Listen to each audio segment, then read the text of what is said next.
height discrepancy. I'm gonna stand on my toes. Hi everybody, good morning, afternoon. My name is Rose McGowan.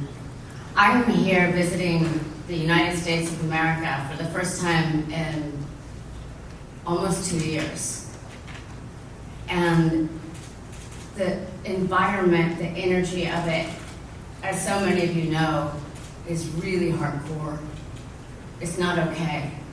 And it seems to be especially strong in California, a state I stayed in and fought for years because the land, because the sacrifices that people have made to be here and to make it better.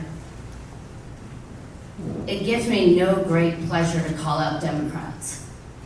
I was a Democrat. The very first activism I did was when my mother sent me out. When we first came to America from Italy, I was sent out to pass out cigarettes that said, "Vote Dukakis." For the young people, that guy was never gonna win. I still have that cigarette somewhere. I've been involved in politics behind the scenes, fascinated by it for many years, and how it really does affect and change lives in more ways than we know. And for me, when I was younger, I bought the whole right-wing machine coming after Hillary Clinton, sexism, which is true, that's not wrong. But it doesn't mean it wasn't used as a shield to get away with a lot of nasty things. And so finally I had to come to the point where I'm not a Democrat, because everybody who's systematically traumatized, terrorized, harassed, stalked, and stolen from me during my time in California and in Hollywood has been a Democrat. What a bummer for me. What a bummer to realize that behind the scenes, it's not real. And something people don't know about me, I was also a lobbyist in Washington, D.C. I did a lot of strange things because I was bored of acting in general. It was just a day job for me. I never wanted to be. I was discovered, and I thought, well, after I quickly realized I was stuck on the wrong side of the screen and could not get back out, I thought, well, how can I use cameras and microphones eventually to change lives? How can I get to an unfireable position so they can't stop me? I'm going to life hack their system, which is what I'm doing. I'm using their airwaves, their media. But every single one of you in here really knows what the skinny is, what the truth is, unless you really want to live a lie. And the thing I realized during the lobbying group that I was with, no labels, Republicans and Democrats working across the aisles. What that meant to me was behind the scenes, I got to see them all with no cameras. And they were all pretty much talking the same game. And they were kind of all in on it together. And I just thought, this is horrible. The first real act of public activism I did was not exposing Monster Weinstein. It was several years before that. I was at an event a month before the Hillary-Trump election in New Hampshire. And I realized in this room of the most powerful Democrats and Republicans, with no cameras there, they were saying who they were. So I tricked a young assistant with a little headpiece. After the governor speaks, they want you to bring me the microphone. Now, I had only seen hijacking in movies, so I didn't know what to say when I got up in front of this very powerful room that I had never, I didn't know where I was that night. So I got up, and I said, "This is a hijacking." I didn't know how to express exactly what I was doing. I still really don't know how to express exactly what it is I do. So it gets very confusing for people. I understand that. Can you please turn the dinger off on your phone, whoever has it on? Thank you. But what I do is tell the truth. It doesn't give me pleasure. Believe me. But one truth I do know is this man here, Larry Elder. I used to listen to Larry Elder after I would drive home from the set, or if I got off early, I would listen to him on AM radio 640. Probably the only actress in Hollywood doing so. Sometimes I would even pull over and use a fake name, usually Tracy. to call in and argue or commend. And from him, I learned about the corruption in the teachers' union in the California state. I learned how the state legislature used to be 6 months, but then we have to go 12 months because they'll do more work for the people of California. What a lie. What a lie. So I ask you today, do you want to keep living this collective lie? Do you want to star in their movie? Or do you want to be real? Do I agree with him on all points? No. So what? He is the better candidate, he is the better man. And I've heard him for hours and hours and hours, for years. I really got to know his mind. Thank you. It was nice spending time with you, sir. He's a brilliant man. He cares. He cares about what a lot of us just nitpick at. And you're not saying the right word, or you're not doing this right, or you're not inclusive, you're not tolerant. First of all, someone told me they tolerated me. Does that sound like a nice way to think of people or be treated? I don't think so. And I know how they smeared me in the media, because so many of the people you work for are part of it, and you know it. And I don't know why. I don't know why. Like, what is the gain? Is it short-term power? Is it short-term gain? Why would you sell out your people, your citizens, yourself, your family, your loved ones? For what? For money? For the illusion of power? For the stranglehold you have on keeping people undereducated, underemployed, and terrorized by your government? Why? My enemies do not understand me. Okay, I don't understand them. We're at a fundamental impasse at that point. So imagine my surprise last week when I'm on the Dave Rubin show and we're talking about the recall, which I'd only had kind of a tangential awareness of because I live in Mexico, I live in the jungle. It took a lot for me to come to the US. I'm scared of this place. It's been very cruel to me. It has not been kind. A lot of people in this country like to kill that which they don't understand. It's like a cult. I grew up in one. I would know. I know all the markers. So I'm asking people watching, or people reporting on this. First of all, don't report on me as an actress. I hung up that shingle 10 years ago. I fought my way out of that world. I deserve more respect than that. Thank you. That's a side note. So imagine my surprise when I'm on air with Dave, and I said, yeah, even it came back to me. Gavin Newsom's ex-wife contacted me. And I said her name, and he said, that's his current wife. I said, it is? I mean, I had so many monsters after me during the period that she made contact. An organization called We Are Ultraviolet, that I do not trust, a feminist activism group, got a hold of me and said, Jennifer Siebel Newsom, she's a big producer of feminist films and Hollywood documentaries. She's pro-women. She'll help you. I just directed a movie. It was nominated for Grand Jury Prize at Sundance. And because of the consistent and total blacklisting that I'd endured for almost all of my career, as haphazard as it was, after Weinstein assaulted me, I thought maybe someone will help me finally. Maybe somebody will be real. Maybe this will be the one, because I always hope. They haven't taken that away from me. God, they've come close. So after Dave tells me that she's his current wife, on the way home, I go through my emails, and I'm like, and I remembered, I said, yeah, even, like, his ex-wife called me and said, what will it take? What can Boyce Schiller do to make you happy? Now, I had no idea who Boyce Schiller was at this point. This is about 4.5 months before the expose that I set up in the New York Times came out. I didn't know who David Boyce was. I didn't know he was an operator trying to suppress me. At this point, I did not know that he had already gone to former Israeli Prime Minister Ehud Barak of Israel and say, who should I hire to stop Rose McGowan? I did not know. I could feel the shadow of people around me. I found recording devices in my car, in my house.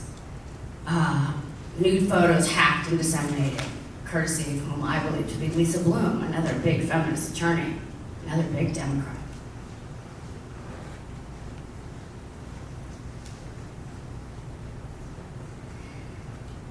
So when I finally got on the phone with Jennifer Siebel Newsom for what I assumed was about movie projects, imagine my surprise when she says, "What can Boyce Schiller do to make you happy?" And I had no idea who that was. So I just said nothing and hung up on her. That was my last contact with her. And then the expose broke. And I spent years setting this up, years behind the scenes. Hounded at every turn. So then I go through my emails, and I remembered, upon seeing this long email, where Jennifer Siebel Newsom is inferring that she was a Weinstein rape victim, to get into this private email group of Weinstein rape victims. And the other day, I was reading it and I was like, oh, I had forgotten about this lady. I had forgotten about this treachery because there were so many. It was coming at me every day from all sides. My only goal was to take down some monsters and show people that you do not have to be out there with a picket sign. You do not have to bite at the ankles of power. You do have to cut off its head. And it is a hydra. It is a many-headed beast. You get one down, another pops up. That's what I was dealing with. Plus global derision, paid off media that Weinstein had paid off for so many years to destroy me because I never signed a non-disclosure agreement. He was right. I was his enemy. And he was correct. I am formidable. Again, it doesn't make me happy. I always just wanted a life where I could walk in the grass and stare at some trees. Pretty simple. But it didn't turn out that way. So I thought, I'm going to keep life hacking the system. And I don't care if nobody ever believes me, because I was there. I know the truth. I don't believe in gaslighting. I refuse to be tricked. And every line in this email to the Weinstein victims, talking about me and my paranoia, and the reason I suspect her to be a spy is because of my trauma. She starts it with, "Please turn off the dings, thank you." She starts it with, "I'm writing from the Bahamas." Okay, thanks for being rich. I don't know what you're trying to say. Imagine my surprise as I get deeper and deeper into this that I find out, and it's not on Google, definitely on it, by the way, on DuckDuckGo, I find out that, in fact, her brother-in-law is David Boyce's law partner, Schiller's son. So today we look up DuckDuckGo. We put in his name, her brother-in-law. I find out he's arrested for beating his wife. Imagine my surprise. These are your leaders. These are who you vote for.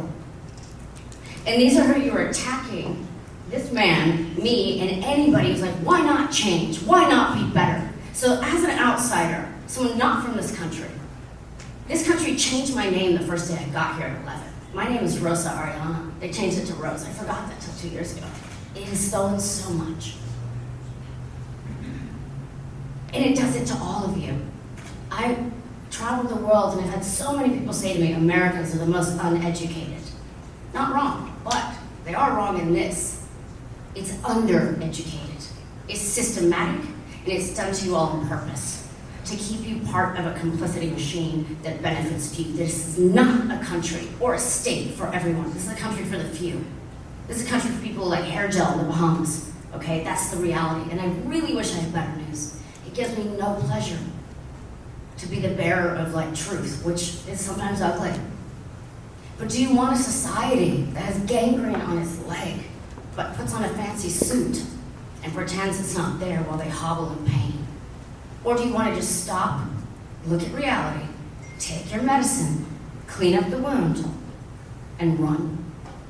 Run free. Why not change? Why not go big?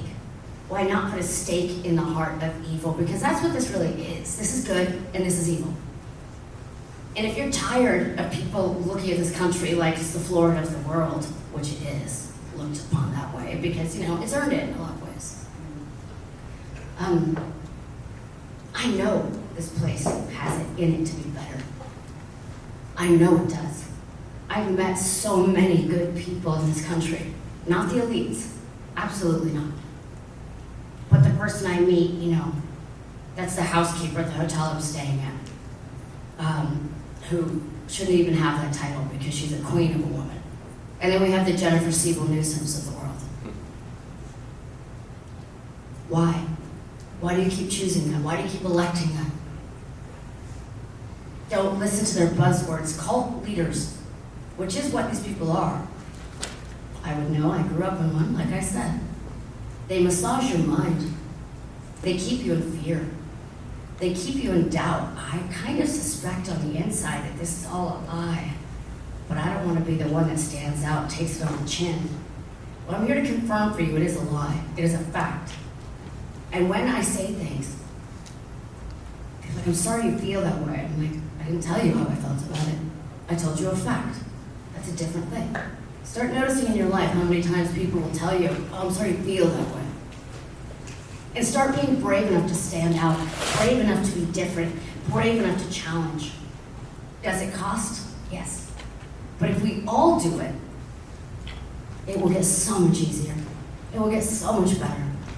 I believe in this man because I know his mind, and I would like to think on some level I know his heart. Take away the Republican word, take away the Democrat word, okay? Who do you want to govern you? Someone who cares passionately, even though you may disagree with him on some points? Or do you want somebody who's really operating behind the scenes to keep you all in ignorance while they rob the bank and go to the Bahamas? My money's on Elder. Not that I have any, because they took that too. Thank you for listening. Thank you for hearing. And I really appreciate anybody watching or reading this to think differently, to be brave, do something that's weird, like maybe voting Republican, even though it will feel strange cellularly. I felt that way when I first went on Fox News. I was like, weird. I get it, right? But that's okay. Because right now, y'all are in a pickle. It's not going so well here, is it? It's not. I know you can do better. I know you can be better. And I know this is the person that can push that better for all of us, for all of you. Systemic change is what's needed. Go big. It's not going well. So you have a choice. Stay status quo. Or be brave. I vote for bravery. I vote for Larry Elder.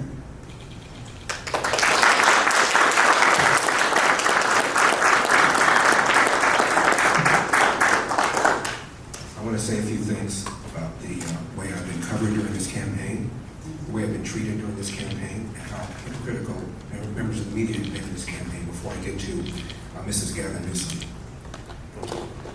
Rose wrote a book called Brave. There's another woman in this room who's very, very brave. Her name is former State Senator Gloria Romero. She's a Democrat. She's still a Democrat. She didn't renounce her party. But she crossed party lines in order to support me, primarily because of one issue. And that issue is school choice. She believes, and I believe, that the money should follow the child rather than the other way around. We're spending about $15,000 per student per year. I think only about 15 or 16 states are spending more. And the money should go into an account that the parent chooses. Because she knows, and I know, that the kids living in the city are getting the worst teachers, the worst principals, the worst administrators, the worst outcomes, and almost takes an act of Congress to fire a bad teacher. So for that primary reason, she's supporting me. Regarding school choice, speaking of hypocritical, President Barack Obama, when he was living in Indonesia, his stepfather was an oil company executive. He attended a private school that was set up for oil company executives. But his mom felt that school wasn't good enough. She sent him back to Hawaii to live with her parents, and he attended the finest prep school in Hawaii called Punahou. He then comes to Los Angeles after he graduated from high school, and and goes to a fine private school called Occidental. He finishes up at Columbia, another private school. Then he goes to Harvard. His wife, Michelle Robinson, grew up in Chicago, and while she did attend a public high school, it wasn't her nearby public high school because she thought it wasn't good enough. So she got on a bus and traveled miles away to go to a better high school.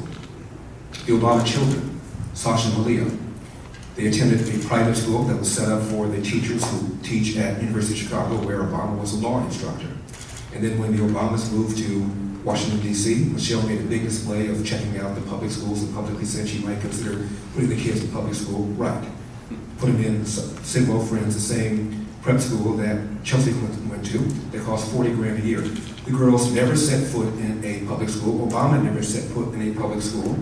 And Michelle Robinson attended a better high school outside of her area rather than to go to the nearby inferior public school. Then when Obama became president, he shut down the DC Opportunity Scholarship Program that was set up by George W. Bush that gave vouchers to kids 12 through K. It was reauthorized under President Trump. My point is the Democratic Party has been the principal obstacle towards urban kids getting the first step towards getting to the middle class, which according to the Brookings Institution, which is a left-wing think tank, means at least finish high school, presumably one where you can read, write, and compute at grade level. Hypocrisy number 2. I was interviewed this morning by Garrett, Major Garrett, who's now with CBS. And he asked me whether or not I thought the election results, the recall election, would be fair, would I respect the results. I've been asked that question a lot about the 2020 election. And I said to Major, just once, I'd like somebody to ask my opponent, Gavin Newsom, does he respect the 2016 election? Because Hillary, for 4 years, referred to that election as having been stolen. Her word, not mine. She didn't just say it once or twice or 3 times. She said it constantly. For the entire 4 years of the last administration, she referred to it as stolen. She referred to the former president as illegitimate. Not just once, not just twice, constantly. To the point where 2/3 of Democrats falsely believe that the Russians changed vote tallies, even though the Senate report found no such evidence. Russians tried, but they found not a 0 vote tally was changed, yet 66% of Democrats falsely, incorrectly, wrongly believe that vote tallies were changed by the Russians. The Senate report also found no evidence one way or the other whether or not the Russians changed the outcome of the election in 2016. According to Gallup, 78% of Democrats believe, quote, the Russians changed the outcome of the election, close quote. Yet nobody ever asked Gavin Newsom, does he believe, as Hillary believes, the election was stolen? And if he doesn't believe that, no one ever asked Gavin Newsom, do you believe her social media platform should be shut down for promoting the so-called big lie about the 2016 election? Hypocrisy number 3. The other day in Venice, at a homeless encampment, some white woman in a gorilla mask threw an egg at me. It would have been a major story if I had a D at the end of my name. They'd be talking about it in Bangladesh. They'd be calling it a hate crime. They'd have a manhunt for her. But because I have an R at the end of my name, nobody gives her credit. Now, I've never, ever played the race card. I've never told people to vote for me because I'm black or to vote against me because I'm black. But I will tell you something. There was an article on the front page of the New York Times, all about me, negative of course. Never once mentioned that I am black, never once mentioned that I would be the first black governor of California. That's fine with me. But on the same page, long article about the, quote, first female governor of New York, close quote. So it was relevant to the New York Times when this female governor, who only became governor because Cuomo resigned, was the first. But it's not relevant that I'm the first black governor of California. Hypocrisy, double standard. Now, I was accused of sexism because I wrote a column 21 years ago where I was quoting a study from the University of Pennsylvania, Annenberg, where they asked women 25 questions and men 25 questions about politics. And it turns out men knew more than women did in 15 of the questions. They knew the same in 9, and women knew only more in 1. And I quoted a female professor who's still there, and she said the reason women knew less is because they get their primary source from local news. My apologies to people here from local news. And she said, and I quote, watching local news makes you dumber, close quote. I didn't say it, she did. And all of a sudden, I'm sexist and I believe that women are less intelligent than men. You didn't? I've written 1,200 articles. I've written an article once a week since April of 1998. I wrote about the fact that women make more money than men, young women do. I wrote about the fact that there are more women in college than men. I wrote about the fact that when it comes to medical school and law school, the percentages of men and women equal entering medical school and law school is now the same. No one mentioned that. But you find some article I wrote where I was quoting somebody else, and now all of a sudden I am a sexist pig. Someone made a false allegation against me. I denied it. You've heard the allegation that Rose just made about Gavin Newsom's wife. She made the allegation, 3 days ago? Where's the Washington Post? Wrote the article about me. Where's the New York Times?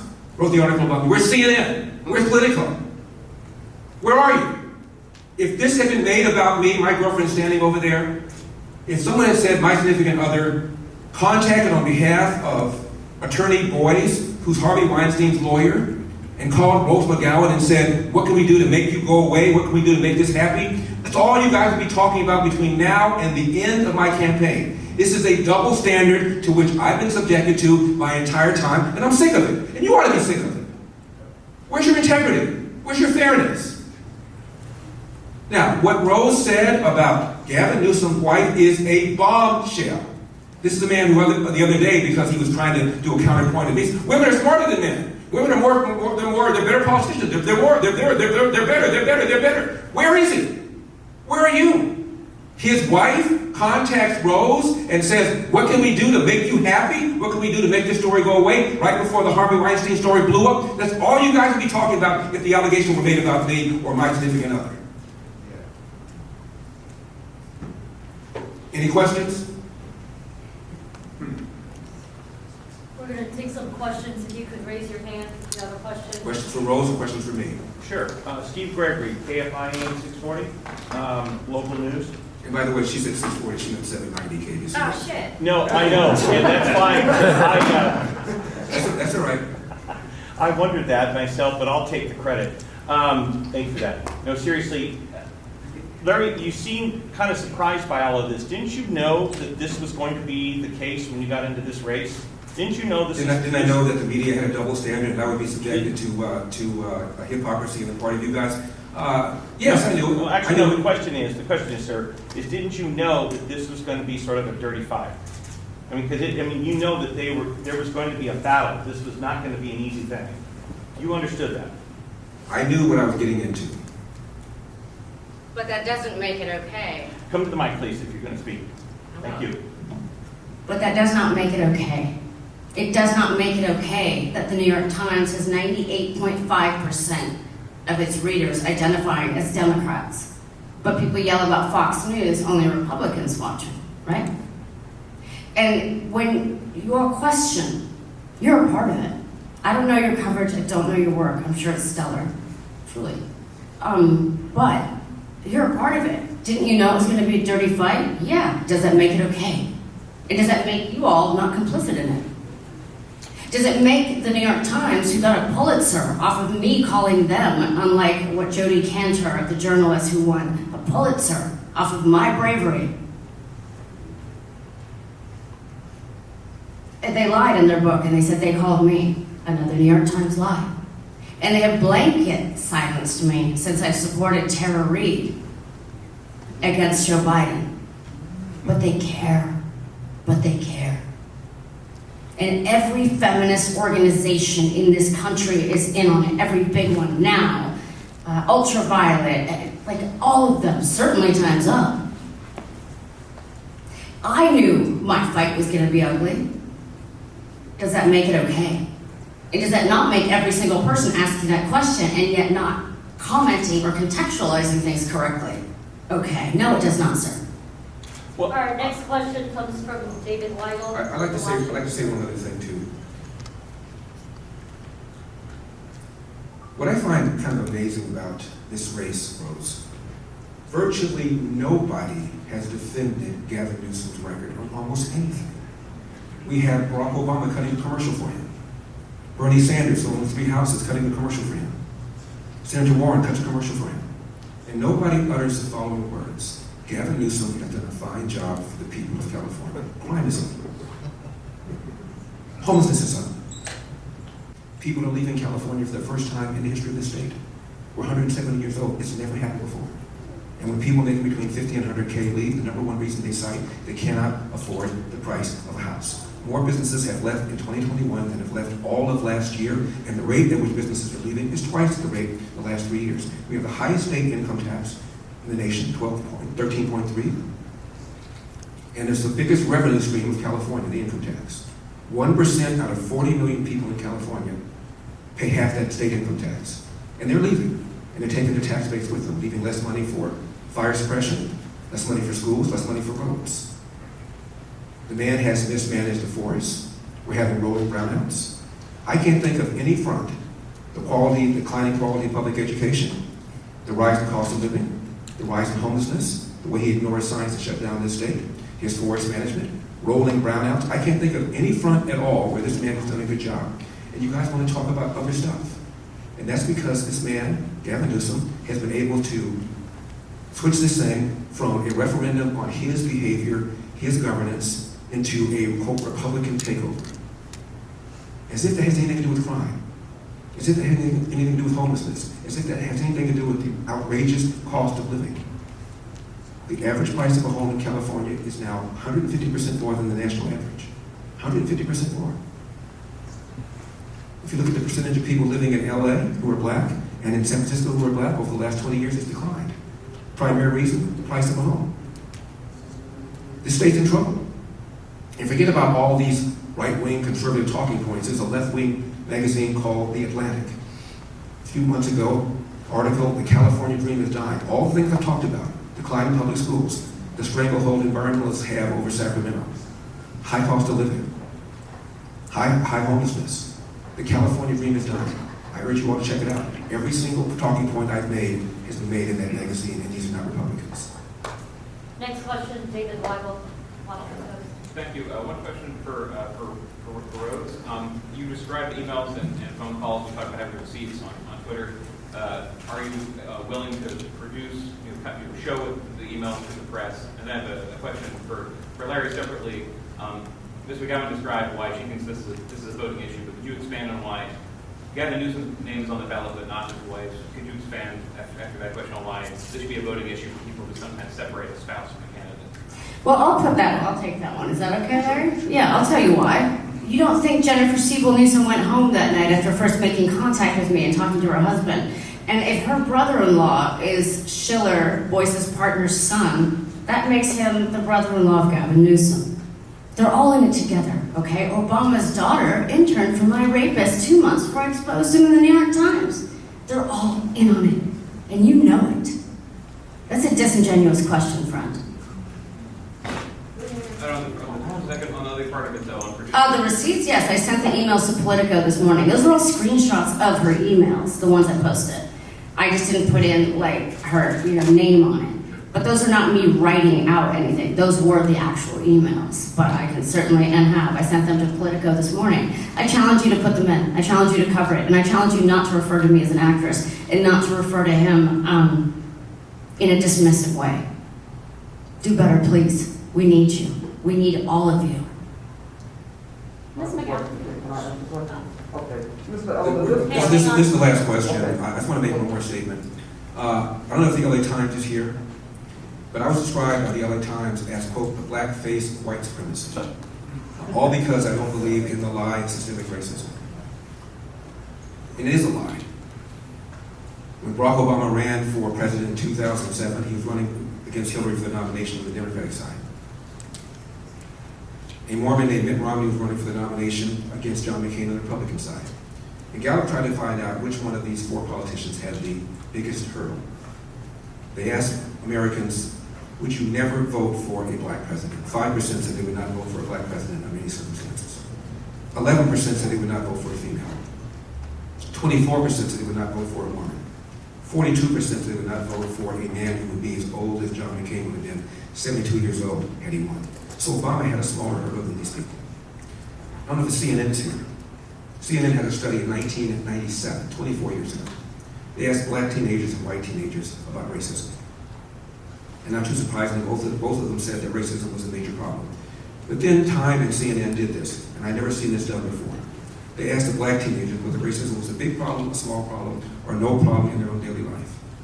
89% of black teens called racism in 1997, 24 years ago, either a small problem or no problem in their own daily life. In fact, more black teens than white teens said, and this is verbatim, more black teens than white teens said, failure to take advantage of available opportunities is a bigger problem than racism, end quote. That was before Obama got elected, let alone re-elected. Speaking of whom, he gave a speech at a black church in 2007 when he was running. And he's talking about racism. And he said, the Moses generation, referring to the generation of Martin Luther King, has, quote, gotten us 90% of the way there. 90%, which I thought was reasonable. I once saw a poll that said 8% of Americans believe Elvis is still alive. He then said the Joshua generation, referring to his generation, has to get us an additional 10%. First time he was interviewed on 60 Minutes was Steve Croft. And he hadn't yet caught Hillary yet. He was running for the nomination. But he was coming, otherwise they wouldn't have interviewed him. And Steve Croft said, Senator, if you don't get the nomination, will it be because of racism? And Senator Obama said, no. If I don't get the nomination, it will be because I have not articulated a vision that the American people can embrace. Now I'm sitting home watching this. I said, hallelujah. I don't vote for Democrats because I want lower taxes, lower regulations, strong borders, and strong national security. But at least he's going to be a racial reconciliator, I said to myself. Before he got elected, before he entered the Oval Office, I should say, I think he won with 52% of the vote in 2008. You know what his popularity was? 70%. Before he set foot in the White House. Many people who didn't vote for him said, okay, I don't want to vote for somebody whose tax has been regulated, soft on national security, soft on the borders, but he'll at least bring us together, someone to pull for him. 70% popularity. And what did he do with that? The Cambridge police acted stupidly. No, they didn't. If I had a son, he looked like Trayvon. What does that even mean? Racism is in America's DNA, he said. Really? The first time Gallup asked about racism, about whether or not you would vote for a black president, was 1958. And the percentage who said yes was in the high 30s. Now only 3% said they would not vote for a black president. He invited Al Sharpton to the White House over 70 times, one of the most vicious race hustlers in America, who, by the way, is now a Democrat kingmaker. Google Al Sharpton, Democrat kingmaker. A guy who became famous by falsely accusing a white man of raping a black woman is a Democrat kingmaker. A man who was in the thick of Crown Heights in 1991 and said to Jews, if you want to pin your yarmulkes on your head, come over to my house, let's get it on, is a Democrat kingmaker. A man who was in the streets of Ferguson before 1 minute was taken, one word of testimony was taken, yelling, no justice, no peace, is a Democrat kingmaker. You ought to be ashamed of yourself. Obama had a great opportunity to bring us together. And instead, because he wanted power, he wanted the Democratic Party to remain in power, he knew that if he played the race card and got 13% of the black vote, all upset about social justice issues, not going to talk about schools, let's not talk about streets, safe streets, let's not talk about whether or not I have a job, let's talk about racial justice. That's what the party is all about. And he divided this country. I'm going to be a uniter when I become governor. I'm going to use my bully pulpit to unite us. Because we have far more in common than we have apart. That's right. Back in 1991, a black Harvard sociologist, I don't know any sociologist who's a conservative, do you? A black Harvard sociologist named Orlando Patterson said this, 1991. America, despite its flaws, is the least racist majority society in the world, provides more opportunities than any other country in the world, including all of those of Africa. That was before Obama got elected, let alone re-elected. My final thought. In the mid-60s, Martin Luther King gave an interview to British television. This is 2 years after the Civil Rights Bill was passed. And he said, the changes in America have surprised me to the point where I believe in about 40 years' time or less, there could be a black president. Almost on cue, there was a black president. He didn't say black CEO of a Fortune 500 company. We've had those. He didn't say a black governor of one of the original states of the Confederacy. We've had that. He didn't say there'd be black senators. He didn't say 10% of Congress would be black. He didn't say there'd be a black president of an Ivy League university, which has happened. He said there would be a black president, meaning once that happens, it's done. It's done. We're here. We can now start dealing with people based on content of character, not color of skin. Instead, Democrats have doubled down and doubled down and doubled down on things like critical race theory and reparations, which is the extraction of money from people who were never slave owners to be given to people who were never slaves. Thank you all for coming. Mr. Elder, I have a question. I have a question for you, Mr. Elder. As a comment on what you just said, which is people will disavow that mostly white people that work in the media will disavow what he just said. But understand who it's coming from and that he might just know more than you living in a different skin. I was just in Portland, Maine with a friend of mine who's from Nigeria but went to school at Oxford in the UK. And there were, in the whitest town I've ever been in, Portland, Maine, there were Black Lives Matter signs everywhere. But like kind of really over the top. And he kept taking photos of them. And I turned to him and I asked him, how does that make you feel? And he looked at me with tears in his eyes. And he said, not good. Now this whole, the BLM, all of this, I've been gone. I live in a jungle. I'm not fully aware of, I mean, I get it. I saw it like last week for the first time really in person. But I would say, yes, people have different views on what Larry Elder just said. What? I will ask the white citizens or non-blacks to consider that maybe he has had a different experience than you in this world. And that maybe instead of reacting mentally with violence to what he just said, consider that it's a different experience. We are not the authorities on that. So I will leave it with this on a high note. Because people don't want to hear that. That sucks. But they don't want to, and you know it. They want to hear that the more we micro-label each other, the better we'll be. The reality is, today, I challenge the state, I challenge these voters, I challenge the media. Back up. Be human first. Vote for humanity. Might be a policy wonk, might not say the same things the way you would do, and might not articulate them in a way that we're used to. But it doesn't make him bad, and it doesn't make him wrong, and it does mean that he's dedicated his life to thinking differently and wanting more. Is that so bad? I think not. So let's bring on some hope. Let's truly, if you really want to get past racial barriers, be fair in coverage. Be honest. I believe in California. I believe you can be better. And I do believe, even though when Larry and I first met today, I said I don't agree with you on certain stances. So what? Do I think fiscally and every other way, which is desperately what California needs to be saved, he will be the man for that? Absolutely. So why not try something different, something unique? It might push your buttons a little bit. Ooh, but guess what? When you put on that t-shirt with that itchy tag, you get to go home and take it off and be comfortable again. And sometimes we have to address the wound so we can run free.